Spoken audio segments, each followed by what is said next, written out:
안녕하세요. 크리스찬 독서실입니다. 오늘은 로렌 커닝햄의 벼랑 끝에 서는 용기 라는 책을 가지고 왔습니다.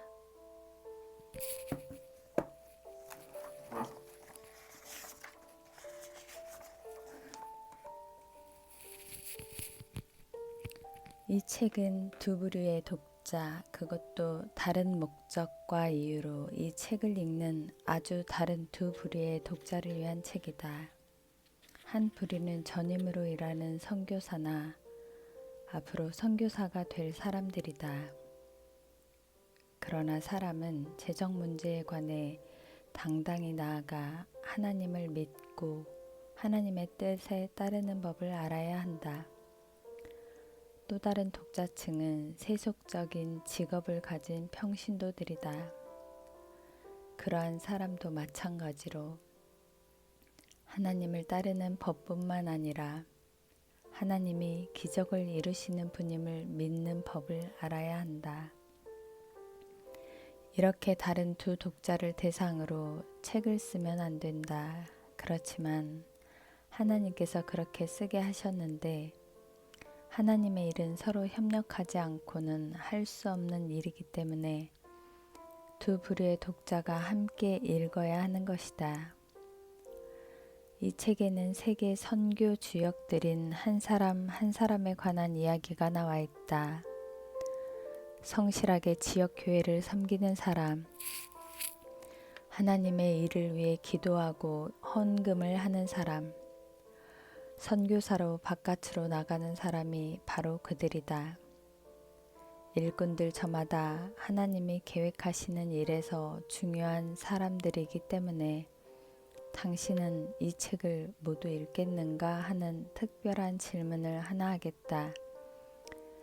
제9장은 주로 일반 직업을 가지고 일하는 사람들을 중심으로 이야기하고 있으나 거기서 다루는 평범한 원칙들은 풀타임 사역이나 선교에도 똑같이 적용되는 중요한 원칙이 될 것이다. 마찬가지로 일반 직업을 가지고 있는 사람들도 11장부터 14장까지의 내용을 읽으면서 자신들이 선교하는 사람들과 협력하여 일하게 될 때 그들을 돕는 방법을 많이 발견하게 될 것이다.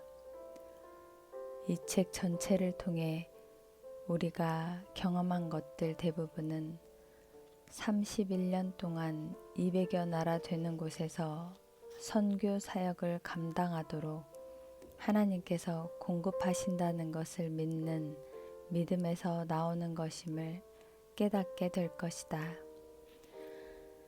그렇지만 그러한 경험에서 얻은 재정 원칙들을 경영 최고 책임자들과 여러 나라의 지도자들과 회담을 통해 함께 나누면서 나는 우리 모두가 똑같이 당당히 나아가 하나님을 위해 위태롭게 살아야 하는 과제를 안고 있음을 깨달았다. 게다가 이 땅에서 하나님 일을 이루어 나가는데 효과적으로 협력할 수 있도록 우리 모두 서로에게 배울 필요가 있다. 하나님을 위한 줄타기용 밧줄이로 발걸음을 내딛기란 결코 쉬운 일이 아니다. 하나님의 음성을 듣고 그 뜻에 순종하는 일은 처음이든 1000번째든 언제나 기쁨과 힘이 솟아나게 한다. 그러나 철저한 순종에서 오는 전율을 경험하면 당신은 결코 이전 같지는 않을 것이다. 이 책을 읽을 때 여러분이 용감한 우리 지휘자를 따르는 첫 번째 혹은 1000번째의 발걸음을 기꺼이 내딛기를 바란다.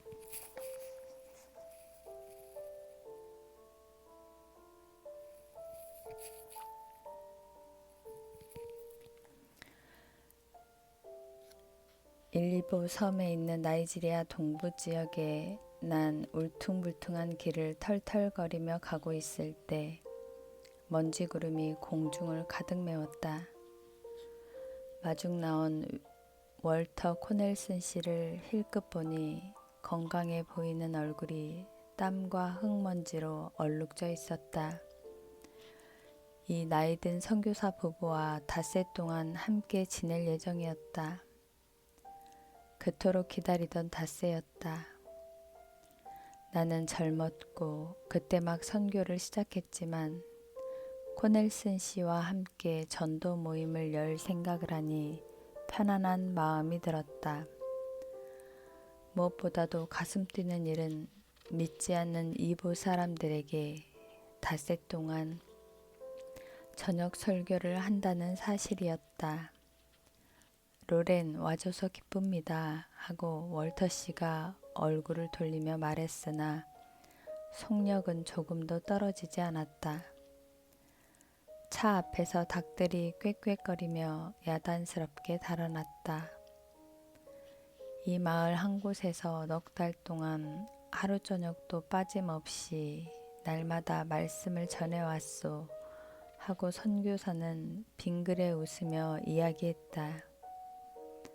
다른 사람이 설교하는 것을 듣는다는 것은 새로운 느낌을 주어 좋을 겁니다.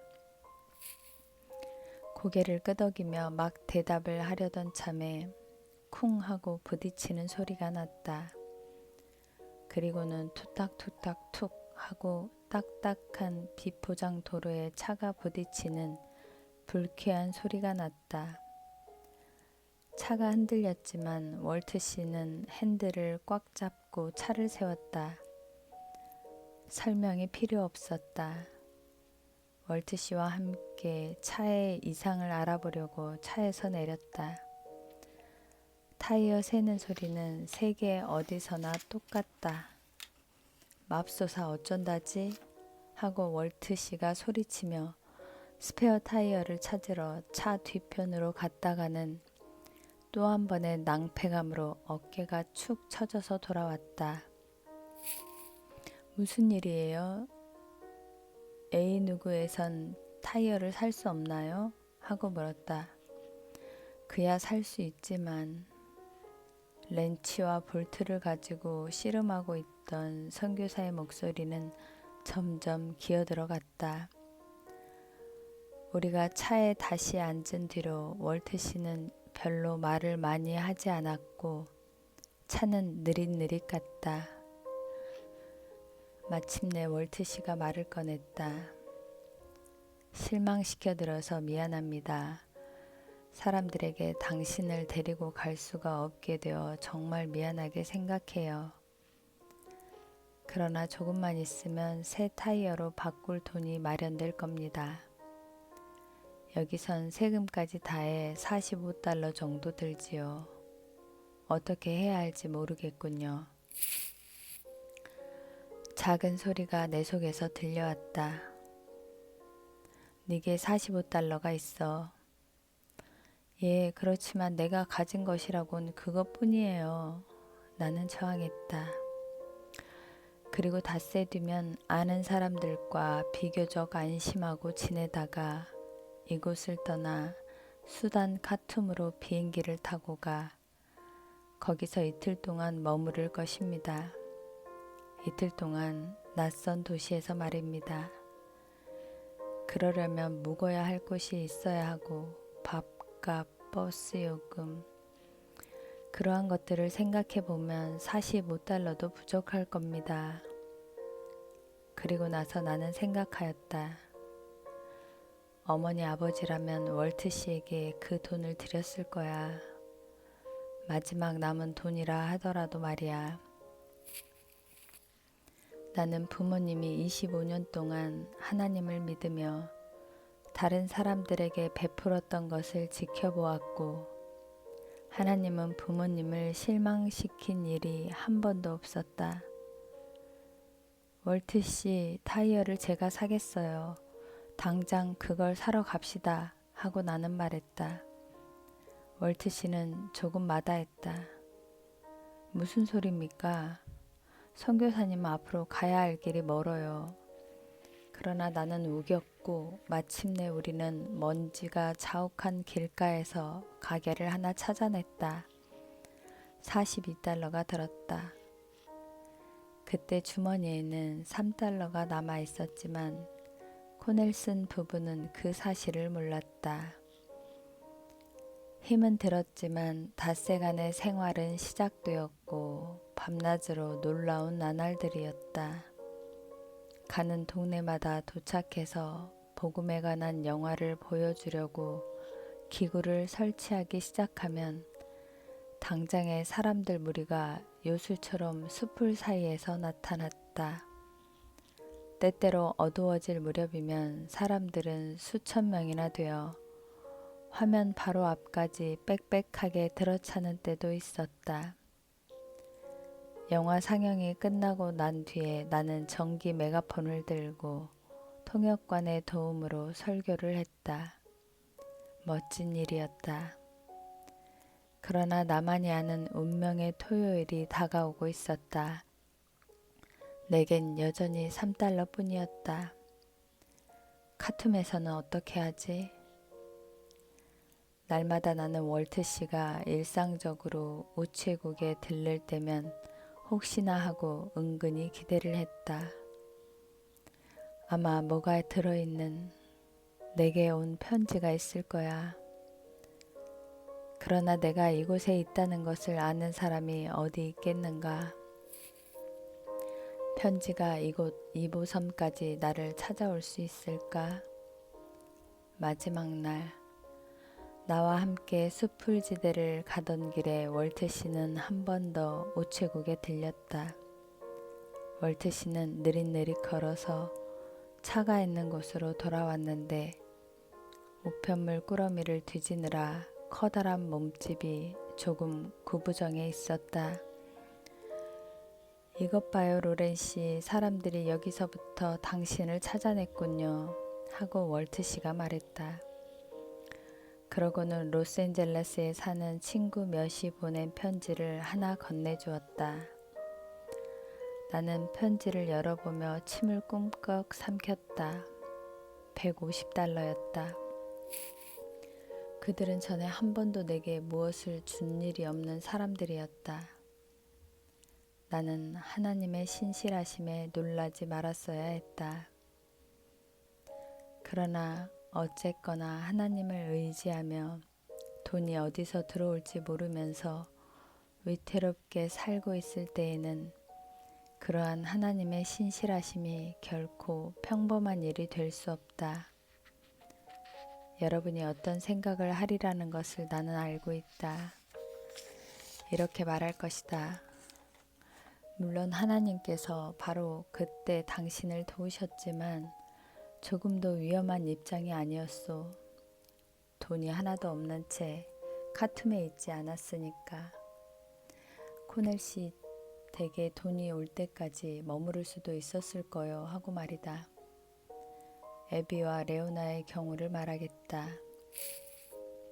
애비 머클튼과 레오나 피터스는 하나님께서 자기들을 70년대 초기에 복음에 대해 가장 적대적인 나라 가운데 하나인 알바니아로 가라고 이끄신다고 믿었다. 알바니아는 1967년 세계에서 처음으로 무신론 국가임을 표방했다. 그들은 교회와 회당, 회교 사원들을 모두 없앴으며 어떠한 신도 없다고 말하기를 거부하는 사람들을 산채로 통에 밀폐시켜서 아드리아해로 던졌다. 3년 동안 애비와 레오나는 기도하고 계획을 짰다. 한 번은 기도하다가 레오나는 관광버스와 한 여인의 얼굴뿐 아니라 알바니아에 있는 자신의 모습을 명확하게 보았다. 드디어 그들은 알바니아로 가는 비자를 받아 한 관광 여행팀에 들어갔다. 그 팀은 서유럽에서 온 젊은이들로 대부분 마르크스주의자들이었다. 레오나와 에비는 국경을 넘어 알바니아어로 된 복음서의 일부분을 몸에 동여매어 몰래 가지고 들어갔다. 감시가 심했지만 일단 알바니아로 들어가자 두 사람은 사람들 눈에 띄도록 복음서 책자들을 여기저기 몰래 놓아둘 수 있었다. 어느 날 알바니아인 하인이 레오나가 묵고 있는 호텔방으로 들어왔다. 놀랍게도 그 사람은 3일 전에 기도하다 본 바로 그 여자였다. 레오나는 애써 그 여자에게 말을 하며 복음서 한 권을 주어야 한다는 것을 알았다. 레오나는 자기가 할 수 있는 가장 간단한 말로 마르크스, 레닌, no, 예수님, yes 하고 말하여 언어 장벽을 무너뜨렸다. 그 여자는 복음서를 간절한 마음으로 받아 가슴속에 끌어안았다. 눈물을 글썽이며 나도 그리스도인입니다 하고 말하고는 복음서를 주머니에 슬쩍 집어넣었다. 몇 시간 뒤에 레오나의 방문을 요란하게 두드리는 소리가 났으며 레오나는 희미한 불빛과 담배 연기, 푸르스름한 곳으로 끌려갔다. 거기에는 5명의 남자가 기다리고 있었다. 하인 여자에게 주었던 복음서가 발각되었던 것이다. 레오나는 가슴이 무너져 내렸다. 복음서를 가지고 있는 그 여자를 붙잡은 것이 틀림없었다. 그들은 첩자라는 죄목과 알바니아 민족에게 죄를 지었다는 죄목으로 레오나를 신문하기 시작했다. 결백을 주장하면서 레오나는 평정을 유지하고 있었는데 신문관들은 점점 더 흥분을 했다. 그러자 그들 가운데 우두머리가 협조를 하지 않고 있어 사실을 말할 때까지 내보내지 않겠다 하고 소리를 질렀다. 또 다른 방에서 애비가 똑같이 모진 신문을 받고 있었다. 그렇게 이틀 밤낮으로 두 여자는 신문을 받았다. 먹을 거 하나 공급받지 못한 채 약간의 물을 먹으며 몇 시간밖에 자지 못했다. 신문관들은 계속해서 두 사람을 따로 신문했으며 겁을 주려고 얼굴에 대고 비난을 퍼부어댔다. 그러나 두 여자들은 조용히 자신들이 죄가 없음을 주장하였다. 결국 신문관들 중에 한 사람이 레오나에게 차갑게 쏘아붙였다. 당신은 영광스런 알바니아 민주공화국의 반역자이며 반역자들은 총살이요. 내일 아침 9시에 당신을 데리러 오겠소.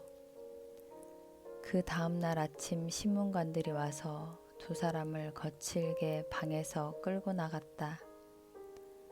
그렇지만 총살을 집행하지 않고 아무 설명도 없이 레오나와 애비를 국경지역에 내던졌다. 그리고 고향으로 가는 차표를 압수했다.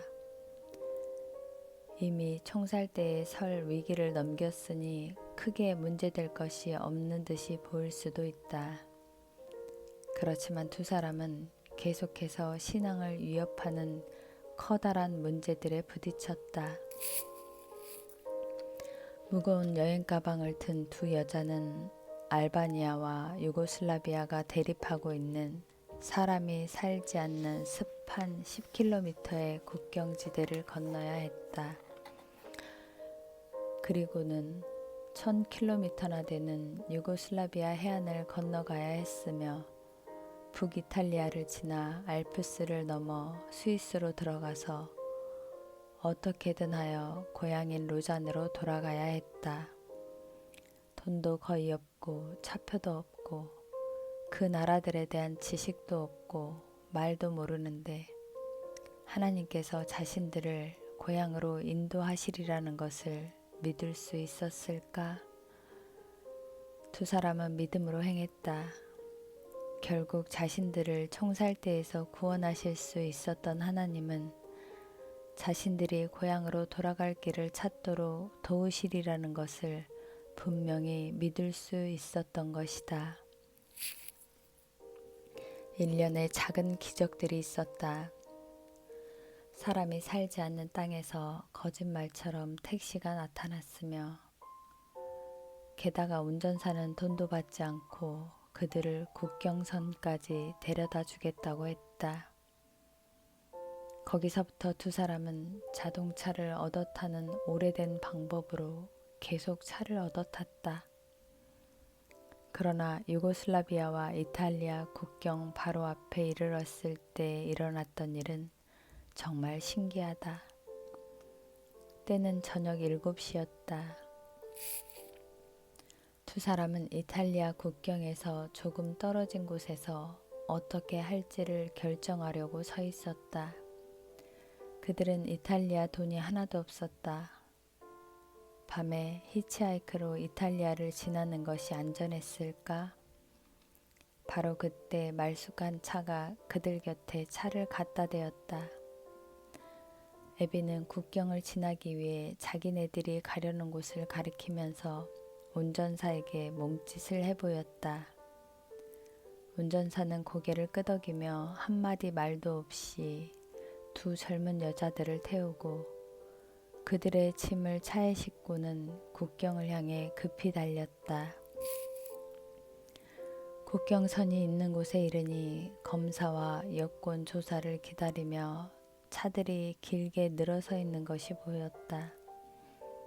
이때 그들 두 사람을 태우고 있던 운전사는 속력을 내어 다른 차선으로 접어들고는 손을 살짝 흔들면서 곧장 국경을 지나 유고슬라비아를 빠져나갔다. 누굴까? 그토록 간단한 몸짓으로 공산국가를 떠나는 것을 보아 유고슬라비아의 고위 관리임에 틀림없어 하고 레오나는 의아해했다. 그러나 이탈리아 국경에 이르렀을 때 그들은 더더욱 놀랐다. 또다시 긴 차들의 행렬이 침착하게 통관 절차를 마치고 지나가기 위해 기다리고 있었다. 그때는 자신들을 태우고 있던 남자가 속도를 늦추거나 손을 흔들지도 않았다. 그 사람은 차선 밖으로 방향을 돌려 이탈리아 땅으로 곧장 들어갔다. 이 사람은 어떤 사람이었을까? 공산국가의 고위 관부라 유고슬라비아 검문소는 서둘러 지날 수 있었겠지만 그러나 이탈리아로 들어가기 위해서는 멈춰서 입국 허가를 받아야 하지 않은가. 이번에도 그 운전사는 아무 말이 없었다. 그저 입을 다물고 있을 뿐이었다. 마침내 이탈리아 국경에서 10km 떨어진 마을버스 정류장에 차가 멈췄다. 그 운전사는 레오나의 손에 상당한 액수의 이탈리아 돈을 건네주고는 레오나를 바라보며 처음으로 말을 꺼냈다. 버스, 트리에스테, 기차. 그뿐이었다. 그 사람은 차를 몰고 가버렸다. 그러나 그 남자가 가르쳐준 대로 두 사람은 트리에스테행 버스를 탔고 트리에스테에서 스위스 로잔으로 가는 기차를 탔다.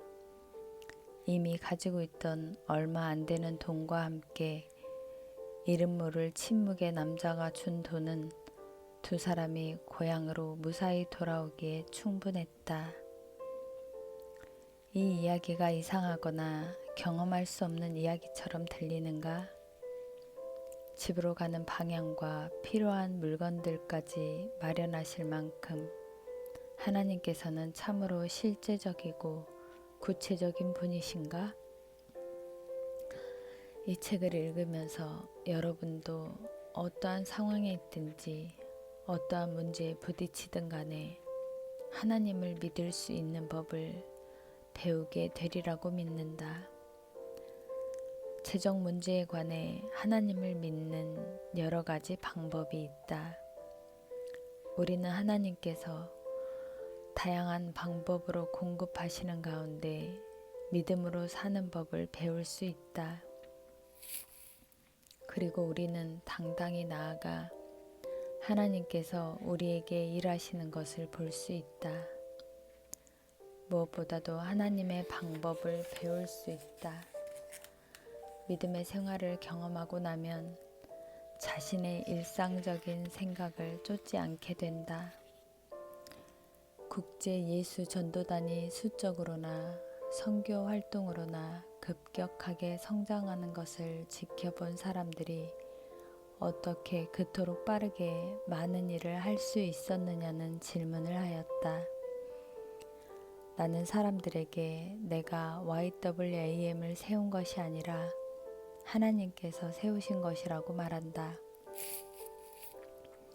그것은 마치 그리스도께서 하신 일을 내가 지켜보는 것이나 다름없었다. 선교단체로 우리가 빠르게 성장할 수 있었던 중요한 비결은 믿음과 재정 문제에 관해 하나님께서 우리를 이끄신 방법이었다. 하나님과 그분의 놀라운 능력을 알지 못하면 어떻게 그러한 일이 일어났는가 이해할 수가 없다. 나는 우리가 깨달은 원칙을 함께 나누어 그리스도인들이 하나님의 방법을 깨닫도록 돕고 나아가 하나님을 믿는 법을 배우기를 바란다. 현대 세계에서는 모두 돈을 필요로 한다. 우리가 하는 일 대부분이 돈과 관계되어 있기 때문이다. 당신이 마음만 있으면 하나님께서는 어떻게 돈을 얻고 쓰는가 하는 방법을 포함해 모든 것이 그분을 믿는 믿음으로 이루어지는 생활로 당신을 이끄실 것이다. 다음 내용은 우리 모두에게 적용된다. 다음과 같은 사람들에게 수입이 넉넉지 못한데 11조를 내려고 애쓰는 젊은 부부, 헌금은 줄었는데도 봉급을 주는 일과 또한 가게를 꾸려나가는 일로 고심하는 목사, 재정 보증을 세울 것인지 아니면 그보다 더 나은 다른 방법을 택할지 고민하는 고등학교나 대학 졸업생, 고정된 수입으로 가게를 꾸려나가려고 애쓰는 은퇴한 부부, 외딴 지역에 파송되어 필요한 돈을 얻기 위해 무엇을 할까 걱정하는 선교사, 젊은 사람이든 나이 든 사람이든 혼자 힘으로 살아갈 수 있을지 걱정하며 처음으로 선교사로 나서는 사람, 남는 돈이 좀 있어 어떻게 하면 하나님의 영광을 위해 잘 쓸 수 있을까 생각하는 사람들. 이 책은 하나님께서 전 세계에서 하시는 일에 더욱 열정적으로 끼어들기 갈망하는 사람들에게 필요하다. 처지가 어떠하든 간에 나는 여러분이 하나님께서 여러분에게 하라 하시는 일은 어떤 일이든 아무리 위험한 일이라 할지라도 여러분이 하는 것을 보게 되기를 바란다. 여러분은 일상적인 생각에 안주할 수도 있고 하나님과 새로이 걸어가는 전율을 맛볼 수도 있다. 당신은 벼랑 끝에 서서 위태롭게 살 준비가 되어 있는가?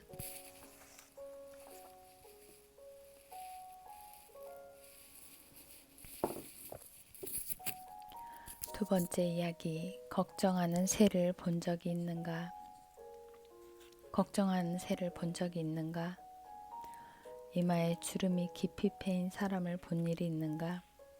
아마도 그 사람은 여러 날 동안 잠을 자지 못해 눈 언저리에는 기미가 끼어 있고 눈은 충혈되어 피로로 눈동자가 흐릿해져 있었을 것이다. 아무래도 그 사람은 저당 잡힌 집값을 어떻게 갚을까 걱정하면서 어려움을 견디어내려고 애써왔음을 당신은 알 수 있었을 것이다. 예수님은 우리가 돈 문제에 맞서는 법을 가르쳐 주시려고 새를 예로 드셨던 분이었다. 마태복음 6장 26절에서 예수님은 말씀하셨다. 공중의 새를 보라. 심지도 않고 거두지도 않고 창고에 모아들이지도 아니하되 너희 천부께서 기르시나니 너희는 이것들보다 귀하지 아니하냐. 그렇다. 당신은 걱정하는 새를 본 적이 없다. 우리는 새들에게서 그처럼 걱정하지 않고 사는 삶의 비결을 배울 수 있다. 예수님은 무엇을 먹을까, 무엇을 마실까, 혹은 무엇을 입을까 걱정하지 말아야 한다고 하셨다. 예수님은 우리가 그러한 것들을 쫓는 믿지 않는 사람들과는 다르게 살아야 한다고 말씀하셨던 것이다. 우리는 공중의 새들처럼 걱정 없이 살아야 한다. 대부분의 그리스도인들이 그처럼 걱정 없이 사는가? 당신의 경우는 어떠한가? 내일 당장 일자리를 잃거나 하던 사업이 파산을 하거나 혹은 투자한 것이 낭패로 돌아간다면 어쩌겠는가? 하나님께서 당신을 부르셔서 가지고 있는 재산을 모두 팔아 선교를 하며 하나님을 섬기라고 하신다면 어떻게 하겠는가? 하나님께서 당신에게 필요한 것을 공급해 주실 것을 믿을 수 있는가? 이렇게 사는 것을 대부분 그리스도인들이 믿음으로 사는 삶이라고 한다. 사람들은 월급도 전혀 받지 못하고 정기적으로 헌금하는 사람이 없거나 수입이 하나도 없는 선교사들이나 작은 교회 목사들을 말하는 것이다. 그렇지만 나는 이 의미를 좀 더 넓히고 싶다. 이 책 다음 장에서 보게 되겠지만 예수님은 우리 모두가 믿음으로 살기 바라신다. 봉급 생활자든 아니든 저마다 모든 사람이 하나님께서 자기 쓸 것을 공급하신다는 사실을 깨달을 특권이 있다. 그러나 첫째로 무엇이 믿음인가? 그리고 어떻게 믿음을 얻는가? 믿음이란 눈을 꼭 감아버리고 산타클로스가 진짜 있다고 무조건 믿는 것이 믿음인가?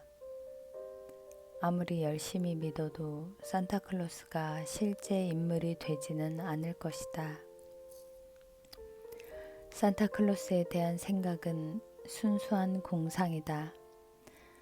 그런 반면에 하나님은 당신이 믿든지 안 믿든지 간에 실제로 계시는 분이다. 그분의 존재와 능력이 당신이 얼마만큼의 믿음을 가지고 있느냐와 관계 있는 것은 아니다. 믿음이 자기 생각은 무시하고 불가능한 상황처럼 보이는 절벽에서 몸을 내던질 것을 요구하는 것인가? 절대로 그럴 것 같지 않다. 키에르케고르는 맹목적인 믿음의 도약이라는 말을 유행시켰다. 그러나 성경이 뜻하는 믿음은 맹목도 아니고 도약도 아니다. 그것은 빛 가운데서 걷는 것이다. 성경에서 믿음은 바라는 것들의 실상이요 보지 못하는 것들의 증거라고 나온다. 바꿔 말해 믿음이란 어떤 일이 일어나기 전에 그 일이 일어나리라고 믿는 것이다. 믿음은 아무것도 없지만 필요한 것을 얻게 되리라고 믿는 것이다. 믿음은 하나님의 속성에 대한 강한 확신으로 자기 스스로 해결할 수 없는 문제라 할지라도 하나님은 하실 수 있음을 아는 것이다.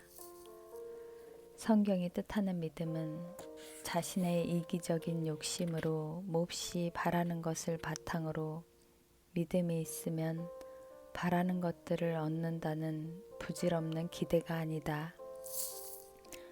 또한 자신이 바라는 어떤 것을 얻으려고 마음과 정신력을 집중시키는 것도 아니다. 성경이 뜻하는 믿음은 다음과 같은 것들에서 비롯되는 것이다.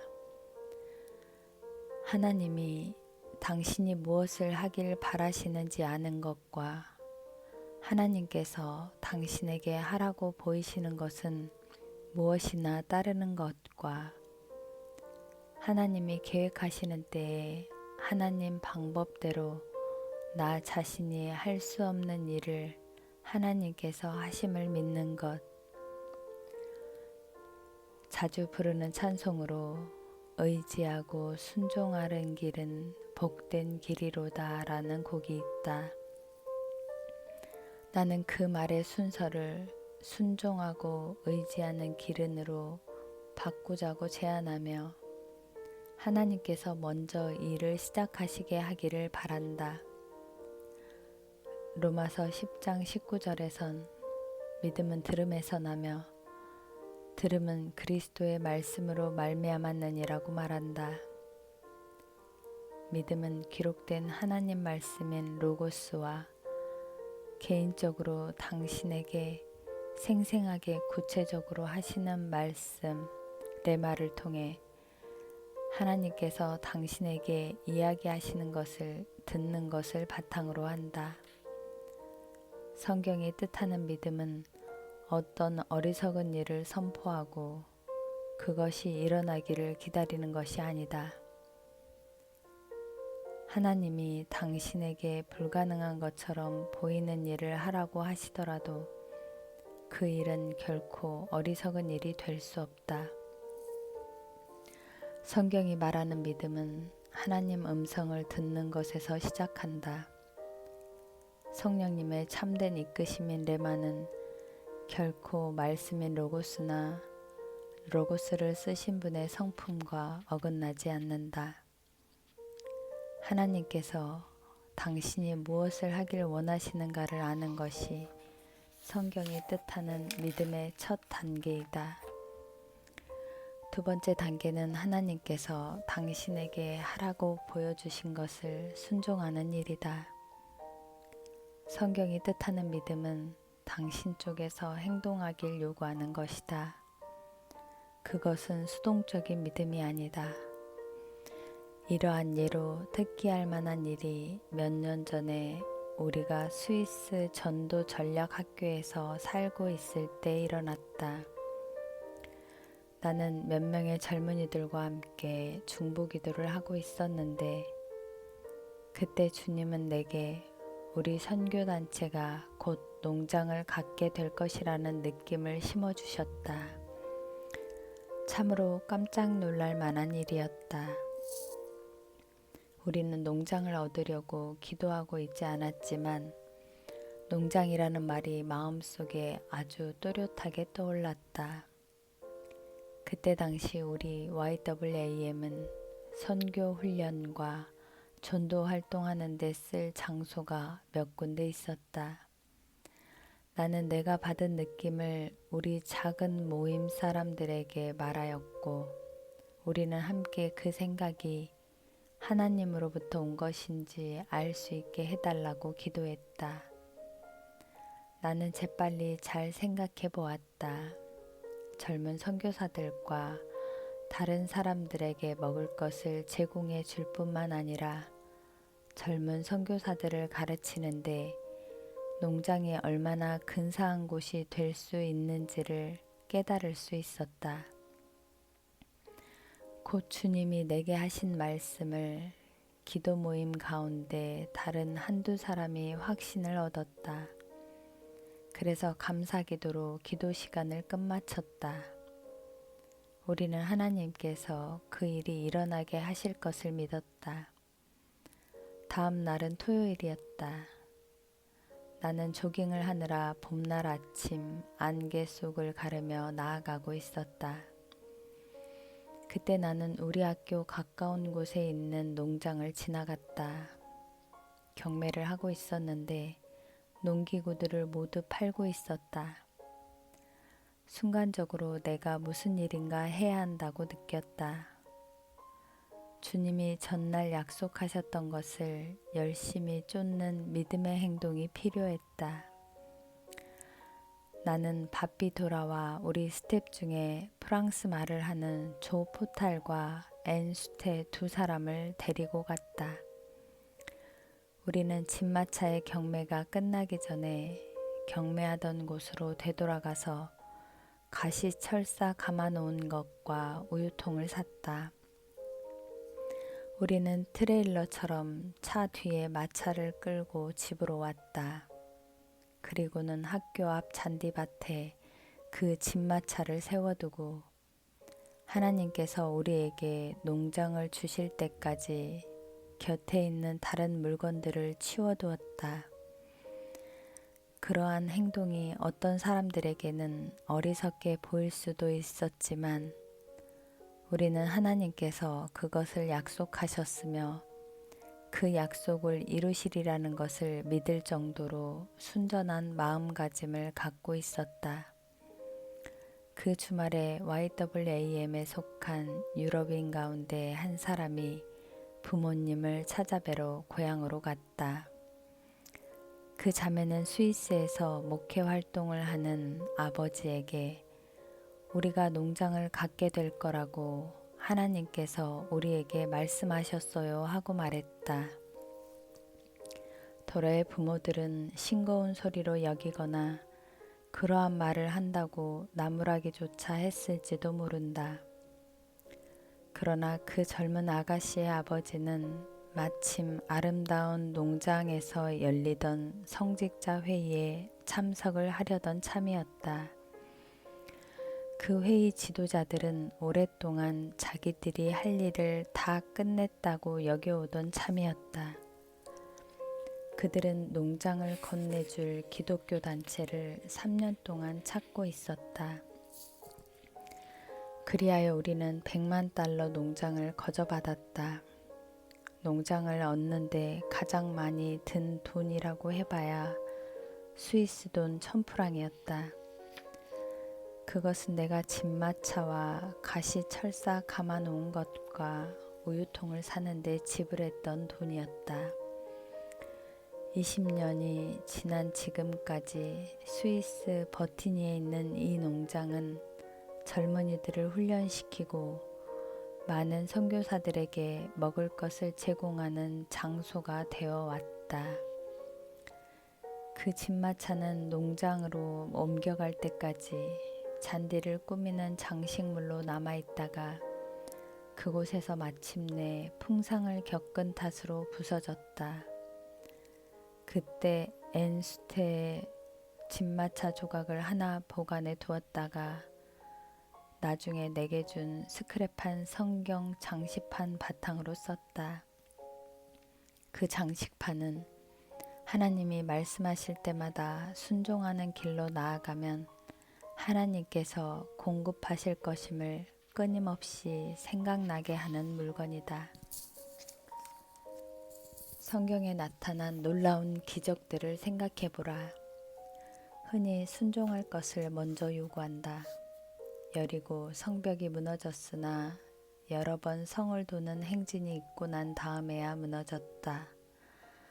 나만 장군은 문둥병이 나았지만 선지자가 지시한 대로 7번 요단강물에 몸을 담그고 난 뒤였다. 예수님은 낫기 전에 먼저 실로암 우물에 가서 눈을 씻도록 소경을 보내셨다. 베드로는 돈을 얻기 위해 고기를 잡으러 가라는 말씀을 들었고 그렇게 하여 물고기 입에서 돈을 얻었다. 구체적으로 순종을 하면 기적이 일어났다. 믿음의 세 번째 단계는 하나님께서 자신이 할 부분을 하시리라고 믿는 것이다. 믿음을 말할 때마다 우리는 우리가 믿어야 하는 하나님을 알아야 한다. 외판원이 다가와서 계약서에 사인할 것을 요청하면서 작은 활자들을 모두 읽거나 우리 회사와 우리가 추천하는 서비스에 관해 모두 아실 필요가 없습니다. 저만 믿으십시오 하고 말한다고 상상해 보라.